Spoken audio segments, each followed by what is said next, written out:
Hello, my friends, Evolutionary Energy Arts family. And this is take two. Yeah, so, there's certain subjects that, curious things happen. And like we just did a video and then it just disappeared. So we're doing it again and hopefully everything stays good. And so what we did was this morning, Cindy was kind of remote viewing Nibiru and we got some interesting info. Well, yeah, interesting info. Somewhat depressing, though. I don't like to be the bearer of bad news, but someone was curious about Nibiru, and I mean, I don't really get to choose on what I remote view. I pop in there. That's the weird thing about it. I'll be meditating, and then I'll just pop in there, and Nibiru did show up, and it's like, it's sad. It's like a dark, depressing, dead planet that they're propping up on life support. That's what it looks like right now. So you said it does look dominant colors that when you look at it is black and red. Yeah, it does. And like I was like right on the edge and I could see the black and the red, and it's like a war-torn planet, that there is beings on it, though. They do have an existence. So the other question I had for you was you said it was like a planet on life support. So you get the feeling that the system that's in place there slowly but surely kind of destroyed the planet, and also through war and conflict and conquest. Well, yeah, through pillaging all the resources and taking and taking and taking till the planet just couldn't exist any longer. And in some ways, it makes me wonder: is that something that they learned? Because we also look at Mars and we see that there's still some life on there. It just feels like these are maybe planet killers. I hate to say that, but that's what's coming through. Yeah, so you brought up Mars. And so back when the Viking probes went to Mars, what was given back to us was that it was a completely dead, lifeless planet. No water, no bacterial life, no nothing. And then now they're talking about clouds. We see the polar caps, the possibility of bacteria still being there, maybe other things as well, and who knows what beneath the surface. They've talked about water under the surface, could be life under the surface of Mars. If we look at the Sumerian tales, they talk about the Gigi, who were basically a slave race, a kind of a conquered slave race under the control of the Anunnaki, who ultimately are under the control of the Draco. So distinguishing again, the Anunnaki are more like human reptilian hybrids, where the Draco are full out, kind of think of them as, well, how would you describe them? They're Big big. dinosaurs. They're big bipedal dinosaurs, and they're very powerful, extremely intelligent, but ruthless.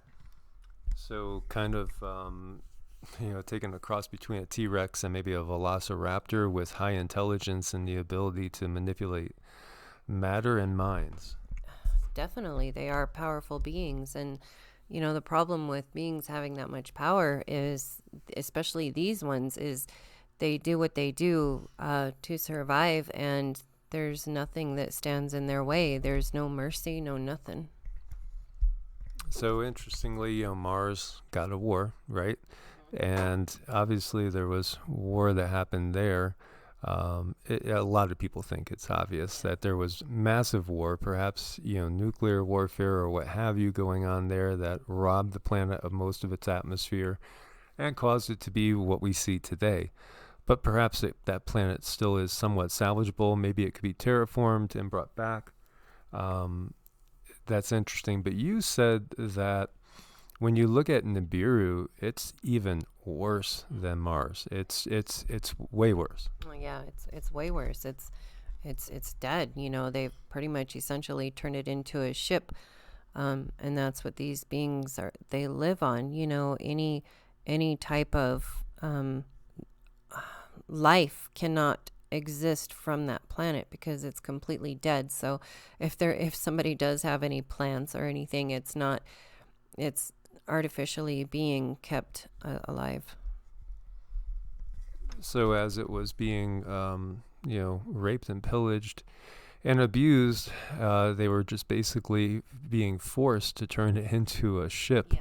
of sorts. Have the an artificial biosphere put into effect as it lost its atmosphere, and we could see the same thing happening, the patterns. So this system is truly parasitic. It truly is a horrible system of just death and destruction. So if what we have here on Earth right now is, the rulership, the system, again, kingship from on high, given to us by the quote unquote Anunnaki gods, then it's pretty obvious which way the planet would be heading if it's left to their own devices. Well, that's why we have to keep our vibes high and our intentions in keeping the planet healthy and alive, because our emotions do matter. They do change things out in the ether, as far as how we feel and what we want for the planet. And I don't think they're going to have a chance to completely, overtake the earth. I do feel like she is going to be able to ascend before they can do anything irreparable. Okay. And so now you said that you saw a variety of different species of life that was on it, and you did see reptilians and others. Yeah, I saw reptilians. There's like insectoids. That was interesting. And, they could be next to, what's the other, the mantis guy might be next to a humanoid. And it's common for them to get along and be around each other. These beings have learned to get along for the greater good, put their differences aside, because that planet, although, yeah, it is dead, but it's all they have. That's what they have right now. And yeah, that's what I saw at that picture there. Yeah. So yeah, you giggled when I asked you at first. I said, "So what's it like there?" And you said it's a lot like the cantina scene, with just about every different type of creature you could imagine. But again, you also described it as being kind of like Gotham, from Batman, in that there are cities on the planet, but they're dark, and it's kind of feels devoid of life. Yeah, very devoid, and I'm also seeing black dust in the atmosphere too. So it's just, it's sad. They've turned it into a spaceship, because that's the only thing they could do, because they just sucked all the life out of her. And so when we're talking about the chain of command and power here, you saw the beings that you would call the Anunnaki there, which are basically like reptilian human hybrids. Yeah, we have the reptilian human hybrids, and it does feel like the chain of command. What I keep seeing over and over is the draconian influence, is at the top. But with AI.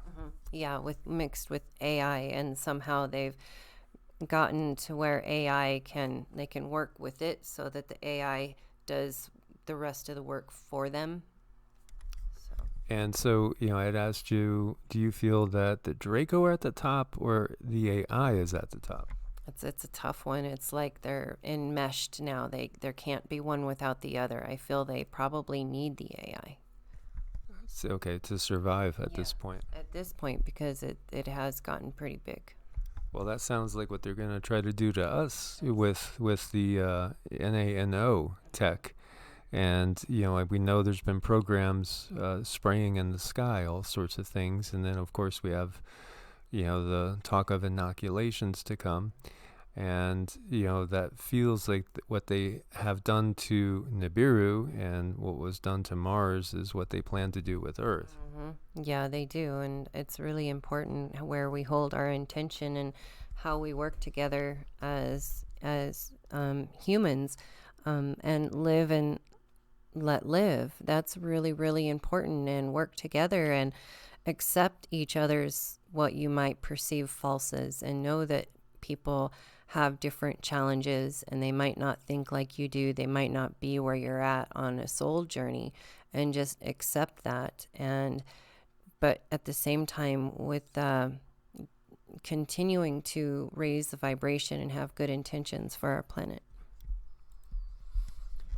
So there's been a lot of sightings of these big spheres, spheres, which to me, a lot of people think that they might be planets or a whole star system and all. I tend to view them as being more likely giant motherships. These spheres that we've seen, these massive spheres, these massive, whatever they are, and in this case, we're looking at, the sun being blotted out. Do you feel that Nibiru is right now close enough to be registering like that on these machines, or do you think we're seeing something else here? No, that feels like something else. That feels more benevolent. Is Nibiru close enough to register? I don't think so. That's not what's coming through. They're on the cusp of something that I don't understand, as far as us being able to tell if it's out there. Yeah, a lot of the gigantic orbs that we've seen are these blue orbs, and those do feel to be benevolent. And I've shared with you, I think it was back in 2017 or so, I was on the beach with a friend that was very intuitive because she'd actually died and was clinically dead for 35 minutes and had tremendous gifts. And we were actually, at the beach watching the sunset, and she was just staring at the sun. And it was interesting because with a little bit of sun gazing at night, or right at dusk or in the morning, it really can help you see chakras, see auras, see into the other side to a much higher degree, as well as nourish you. And that's a whole other topic. But she was staring and smiling, and I was like, but also kind of in amazement. I said, "What are you looking at?" And she said, "Those ships or those spheres, whatever they are." She said, "They're by the sun." And I said, "Are they good or are they bad?" She said, "Oh no, they're good. And they're basically ETs, interdimensional ETs, because she's looking into a slightly higher vibration." And she said if they weren't doing what they are doing, then the change would happen too fast and we would be wiped out. So they were slowing the process that the sun's going through so that more and more people can make it. And, so that's what I think we are seeing here. I don't think we're seeing the Nibiru either. I agree with you there. Yeah, it does feel like, with ascension coming along, it does feel like that just feels right. It feels like that is what's happening. And moving forward, I think it's just going to be important that we work together and excuse each other's faults, and work with each other as far as what are your strengths, and go by that. So here we see on this scale, we see our sun all the way over to the left, and we see Alpha Centauri over here toward the right. And we see the planets in their familiar lineup. And then we see what's called termination shock and the heliopause. And so this is the extent of the energetic range of the sun. Now, what you're getting is that Nibiru is somewhere approaching the heliopause. Yeah, the cusp. So, as far, I don't know how our tools work and whatnot, but it does feel like it's just starting, and I don't know how long it would take to move a little further in to where it could be registered on any piece of equipment. Hopefully in our lifetime, maybe I say hopefully because I don't know if I want it that close or not, with all these issues. But yeah, it feels like it's on the cusp where we can almost see it. And so as it passes through the Oort cloud, perhaps it's causing a lot of things to move out of their normal movement. And perhaps it is jostling things and sending comets our way, sending asteroids, random different directions. That would seem to make a lot of sense as well. So do you feel that this is a planet, a ship that is on maybe a little bit higher density than where we are? It feels like it's again between third and fourth, because they do have a lot of the technology. They've been able to rise up and understand a lot of the technology and use it where they're at. And I mean, I don't know for sure, but that's just what I'm feeling is third and fourth. So as we rise up, it may become more and more apparent to us as time goes on. So very interesting stuff. More to come for sure. I want to thank everybody that's supporting us on Patreon. We couldn't do it without you guys. Also on Ko-Fi. Anybody that wants to reach out to us for a session, just send us an email, evolutionaryenergyarts@gmail.com or EEARTS@protonmail.com. As always, guys, God bless and namaste. Namaste.